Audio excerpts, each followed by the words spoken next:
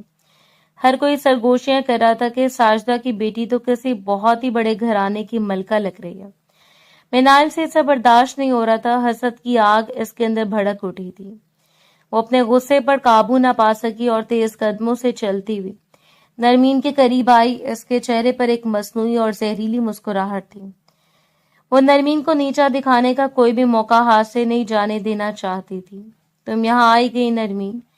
مناہل نے طنزی انداز میں پوچھا۔ سچی بات بتاؤں تو میں تمہیں دیکھ کر حیران ہو رہی ہوں۔ اتنے مہنگے کپڑوں اور یہ ہیروں کا سیٹ پہن کر تم کیا دکھانا چاہتی ہو؟ مجھے لگتا ہے تم نے یہ سب کرائے پر لی ہے۔ نرمین خاموشی سے اس کی باتوں پر مسکراتی رہی تھی۔ سچ بتانا، کیا تمہیں اس بات کا احساس تو ہوتا ہوگا کہ کاش آج تم سفیان بھائی کی دلہن بنی ہوتی اور ہماری بھابھی ہوتی؟ اگر تم نے وہ غلطی نہ کی ہوتی تو آج تم اس چھوٹے سے وکیل کے بجائے ہمارے اتنے بڑے بزنس کا حصہ ہوتی اور سفیان بھائی کی بیوی ہوتی۔ کیا تمہیں دکھ نہیں ہوتا؟